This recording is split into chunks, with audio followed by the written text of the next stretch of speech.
So there's a new Diddy lawsuit. A woman is claiming that Diddy and a friend viciously raped her at a Bad Boy record studio in New York, and that all of the abuse was recorded on camera.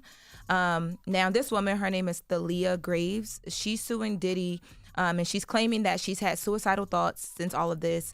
And the second person that she's saying was involved in this was Diddy's head of security, allegedly a guy named Joseph Sherman. And she said that this happened back in 2001. Now, in her lawsuit, she claims she was 25 years old. She was dating one of Diddy's employees when he lured her into a meeting with him and Sherman, the security guard, alone. Then she claims that she was sequestered and given a drink, and the drink was likely laced with a drug that eventually caused her to briefly lose consciousness. Now, she's also claiming that she woke up to find herself bound and restrained, with Diddy and the security guard Sherman proceeding to brutally sexually abuse her and violate her, mercilessly raping her anally and vaginally. Now, she's also saying that following this, she thought about killing herself. She had to get extensive psychological treatment.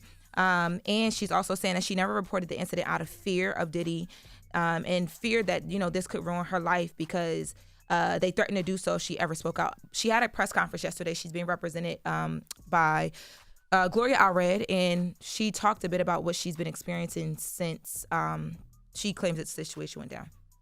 The internal pain after being sexually assaulted has been incredibly deep and hard to put into words.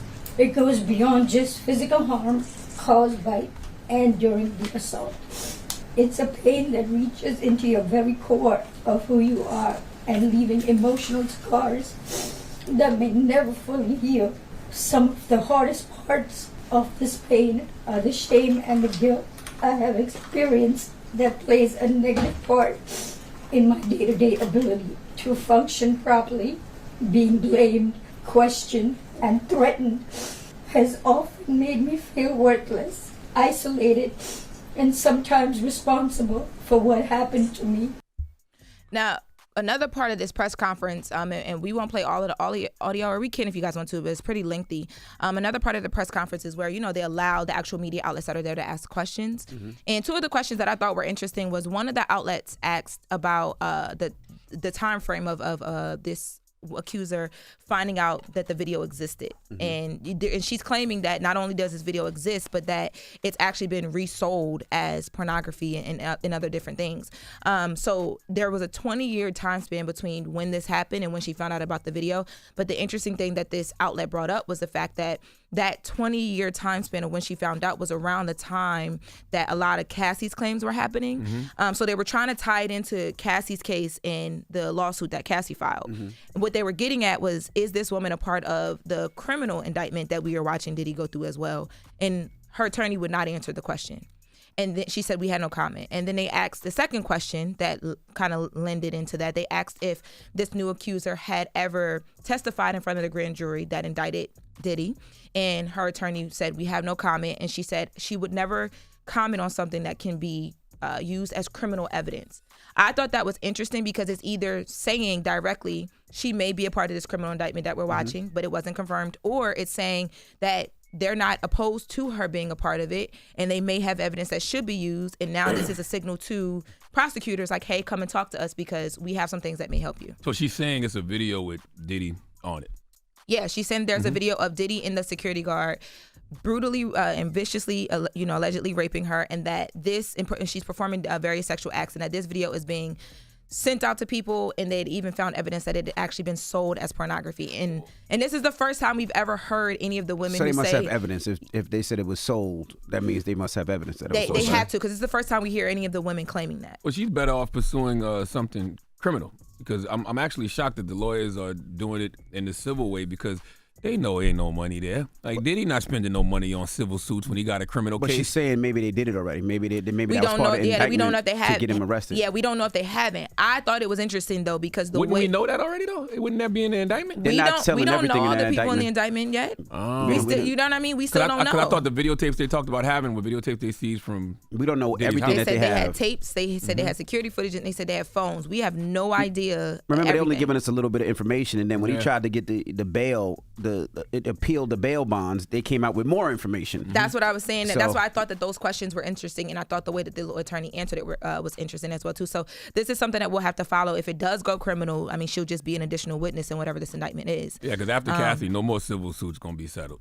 So you better off trying to get a criminal case open. Well, if Because she wins, that civil well is dry. but if she wins the civil case, then There's no more money, though, is what I'm saying.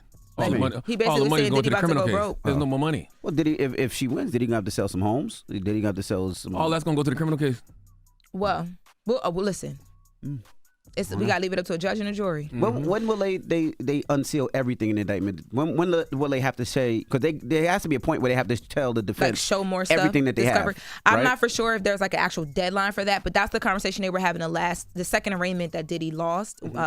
They were basically trying to figure out when is he going to go into trial. And remember, they said, well, give us some time because we have more people that have come forward to us, and we want to be able to go through all this evidence to submit stuff to discovery. So we're going to find out. I don't know, and I can't answer that. Gotcha. But moving on to something else, D.L. Hughley, we had reported about him coming out and slamming Janet Jackson for not knowing how to answer the question on whether Kamala Harris is black or not when she was asked by The Guardian. She actually said, oh, I thought Kamala Harris had a white dad. That's what I heard. So he sat down with TMZ. Shout out to Tawanda, my homegirl, interviewed him. And he actually doubled down on feeling like Janet Jackson did that on purpose. Let's take a listen. For me particularly, I just had to make an apology to the vice president at the DNC because I too was trucking in misinformation. It's easily provable to determine whether her father is black or not.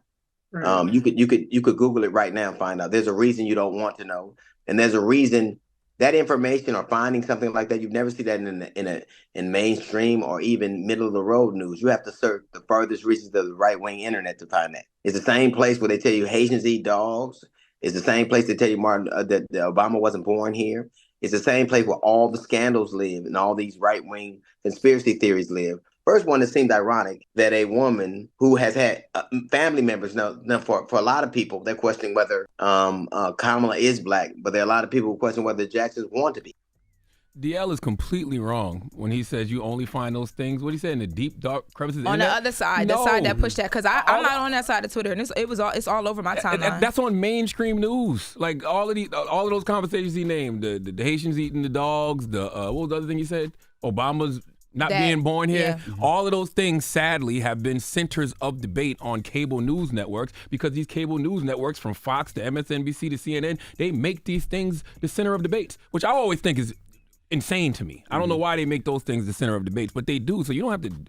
That's not in the deep, dark crevices of the internet. I know, but the first time we covered this, we chalked it to like he's a comedian. It could have been a joke. It could have been whatever. Yeah. This time, the way he doubled down, he even mentions like remove comedy from the situation. He does believe that this was something that she did on purpose, Janet Jackson. I was so disappointed by that statement. And the reason why is because I feel like with D.L. Hughley, and I know he watches the show, people look at you as a talking head and a figure, which is why TMZ is sitting down and having a conversation. So if you feel like it's an issue to see a black woman push something that you think maliciously is happening, why would you be now a person that is pushing a narrative against Janet Jackson, a black woman, against a potential black woman president? Like if you read that interview, she only brought it up because she was asked the question.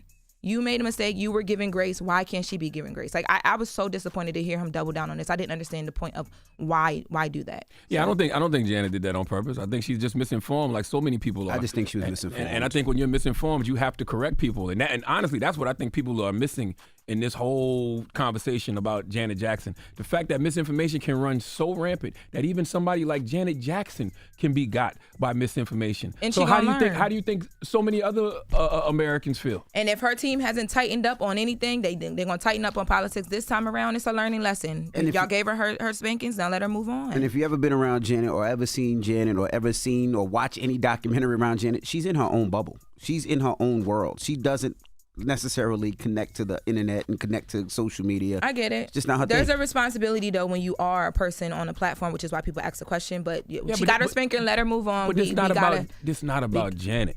This is about combating misinformation. so many people in our society, from political pundits to people on the news to just regular everyday people, are being bombarded with misinformation all the time. Yes. How do we combat that? Like, I don't know why we're Yes. making this just about But from Janet reputable Jackson. sources as Yo. well. From reputable sources. Yes. Well, people that think are reputable sources. God, but you know why people are making this about Janet? Because it stirs the pot in the conversation. Like y'all, we That's having silly. such a great conversation right now, and that's why. So we're gonna move on because we're not gonna be, some of the people harping on Janet. We should talk about combating misinformation. That's what we should be talking about. All right. Well, when we come back, we got front page news. Morgan Wood will be giving us some right information, and then we're going to be kicking it with pro wrestler Mercedes Moné. All right, don't move. It's the Breakfast Club. Good morning. Wake that ass up. Early in the morning. The Breakfast Club.